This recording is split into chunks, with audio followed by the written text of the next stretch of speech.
Toyota Camry. We have been watching this now for over an hour. He's been going, as you see right there, fast, way too fast, and sometimes he's not even on the right side of the road. Many times. So many cars in danger, and only briefly we've seen this car go onto freeways, and again, it was probably less than just a minute or two that we saw this. Instead, he chooses to circle in this area. So he has no intention of being caught from all indications, and as you can see right there live on NBC4, but the Inglewood police believe that they are just going to, again, wait to see until this man either gets out of the car, hits something, Kathy, or runs out of gas. Yeah, they're content to follow. It's a full Toyota Camry. It could be a while. It could be a while. Well, they're content to follow right now, but when I've spoken with police officers before who have been involved in these types of high-speed chases, they say the adrenaline really gets going at this point. And if they've started with the chase, they really want to stay with it. It's their job, and they're trained to do it. And so at this point, they want to stay with this driver. And again, we are watching live right now from News Chopper 4 as they continue to follow him. He has driven much of the way without lights on. At one point, we saw him flashing his lights.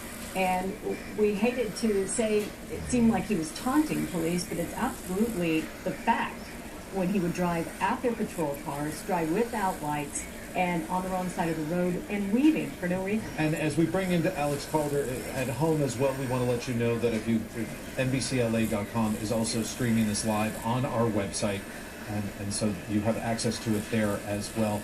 Alex, what makes me nervous looking at this picture, I see a lot of cars. That means people, and that means we're also heading into residential streets at this hour. Yeah, once again, back into a residential neighborhood, although I tell you what, it's pretty much been on and off of major thoroughfares here in Inglewood, and then basically dipping back into the residential areas. But, boy, we saw yet another couple close calls there, including a close call at an intersection just moments ago as well. And it looks like, trying to get the street that he's on now, but he's coming back eastbound, I believe, and no, westbound. He's westbound, and boy, I tell you what, we've just seen some really scary near misses out there. And now look at this guy. He slows down. He put his hand out once again, making that familiar gesture that we've been watching as he's been driving along here. But now we're starting to see the car is showing some signs of damage after colliding with an Inglewood PD car there back at that intersection a few moments back, and or a few minutes back, we should say. But look at this. He continues with his lights off here. And now let's see what he does here as we come to a major intersection. We've seen him make this turn before. Some of this terrain it really has been covered so many times. Although interestingly, that intersection last time I noted that there was really no one around that burger stand that you saw there, and this time there were quite a few people there. So at this point, it looks like the residents of Inglewood are starting to pick up on the fact that this pursuit is making its way through, and now we are starting to unfortunately see the emergence of some of the residents out onto the street here with the intention of watching here, and that is going to one more thing to add to the list of things that are bringing up the threat level on this pursuit. And driving around with his lights off, that is certainly one of the most dangerous things that he could be doing here. Pedestrians may not know he's coming. Look at his hands out of the window again there. And we're getting a good look at this driver there. He does look pretty young to us. I don't know if I'd say that he's 17 or not. It's hard to tell. Same flashing there, Alex? Same signs that he's flashing? It looks like he's turned to look at the chopper that's following. Well, and that's, yeah, well, we were trying to get a look and try to determine if he was trying to look at us or the police helicopter, or if he was looking at officers behind him. But the times that I've seen him do it, to me, it looked like he was looking more back at the officer. But there's a great look inside at this guy right now as he makes his way down the street. Look at the damage on the left side there. Wow. And Alex, let's point out to everyone that the chopper that is following him, that is an LAPD helicopter with the spotlight on him, and NBC4 is certainly giving them room to do their work, and the chopper that you all are so expert at up in the sky right now, Alex, as we continue to watch this pursuit. Whoa! Yeah, most definitely. Now? We're well above the police helicopter, so that is safe. But right now, we are making our way southbound. Let me double check, Billy. Southbound at this point? Westbound. So now he's heading back west towards the 405 once again here, and it looks like he might be on 120th here, and he's going under the 405 freeway. So this is a street that we have not seen him take. Now this is going to ultimately, well, he's going to turn northbound there. So now he's back on La Cienega once again. This is going to take him back towards the 105 freeway, and then back north towards LAX once again. So if you're just joining us, this is something he has done over and over again, turning back, going back to the same neighborhood, making turns, constantly making turns, and many times on the wrong side of the road as he continues at the speeds of 40, 50 miles per hour. Over and over again now for an hour and 15 minutes in a stolen Toyota Camry. And the Inglewood police, those are the flashing lights that you see behind him. The officers there have been pretty much keeping that distance, Kathy and Alex, from the driver of that car. The Inglewood police say they do not know if he is armed at this point. They do not know his name to be exact. They don't really know who they're dealing with. And they can tell us that he's driving a stolen car and that this has been going on for some time.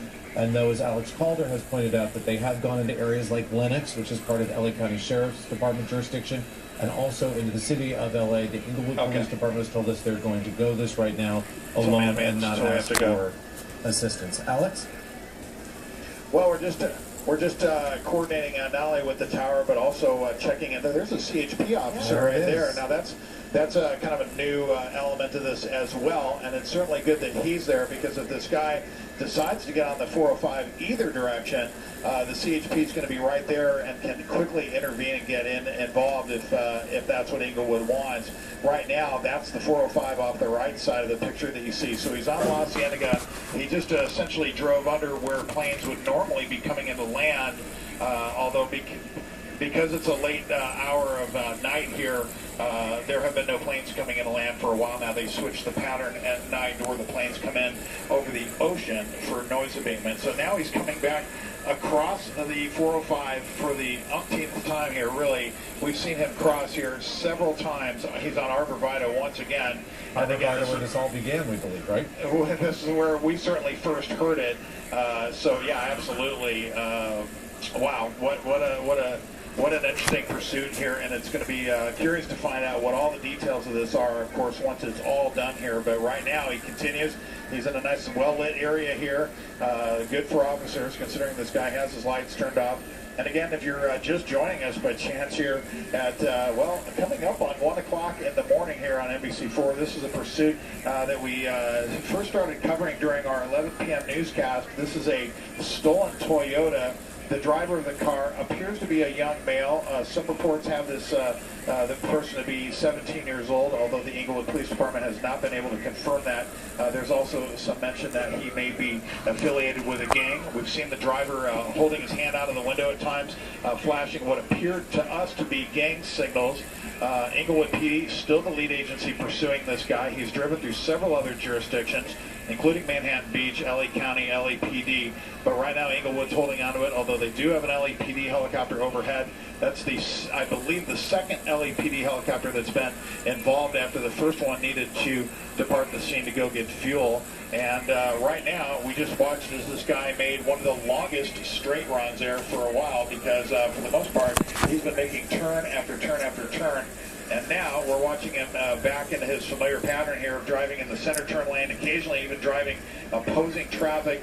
At one point, driving into a gas station and colliding with an Inglewood police vehicle. That is, of course, going to elevate the level of charges that will be brought against this guy when they go to prosecute him. A lot of stuff that this guy has done wrong here, and a lot of reasons why the Inglewood Police Department wants to bring him to justice. Let's talk a little bit more about what they can do at this point. And you said the pit maneuver would not be a good idea here. Well, the pit maneuver, I can tell you the rules that normally apply to the CHP, and I'm sure these rules are similar for some of the local jurisdictions that do it. CHP normally will only use the pit if the speeds are 35 miles an hour or below. Otherwise, the risk level of doing it is just too great.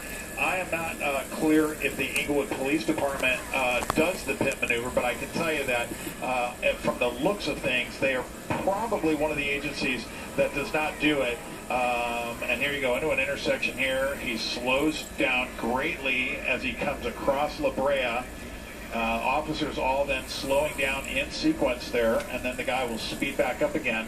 But the pit maneuver, they certainly have had some opportunities, a few opportunities to do it, and they did not. So it's our belief that the pit maneuver is probably not in their list of tools that they can use. Now, I do know that the city of Hawthorne has used the pit maneuver, as we've seen over the years. So if this guy got down into the community of Hawthorne, it could actually vote in their favor if they asked Hawthorne to get involved and pit this guy. But so far, no indication of a pit from Inglewood. Also, the spike strip, another possibility, but unfortunately, since he's been driving so erratic and they just don't know where he's going to go, trying to lay down a spike strip, unfortunately, makes for some tough planning there. They just don't know where he's going to be.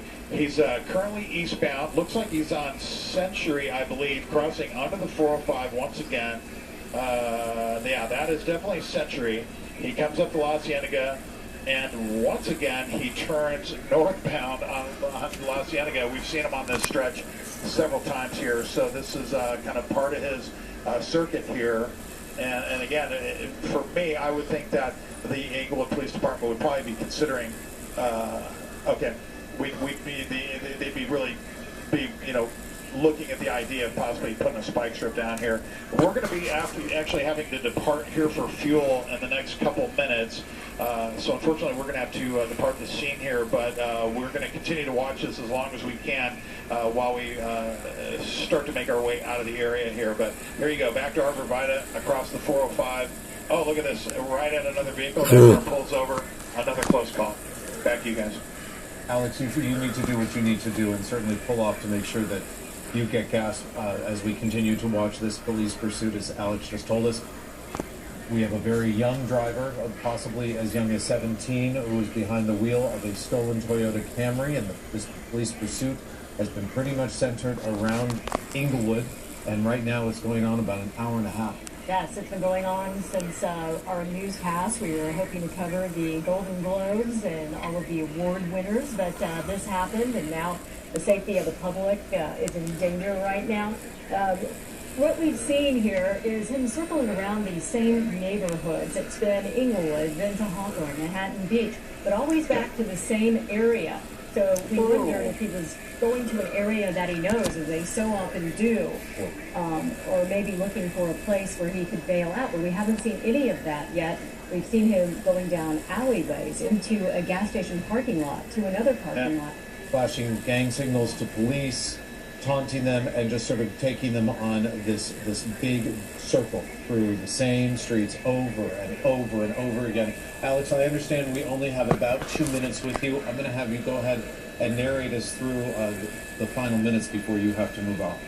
Well, we'll give you the wide shot here because to me this shot really always tells the big picture here. You see the number of officers involved. That's the LAPD helicopter that you see off the right side of your picture there, providing the searchlight there, that night sun searchlight, which has been so valuable during this pursuit.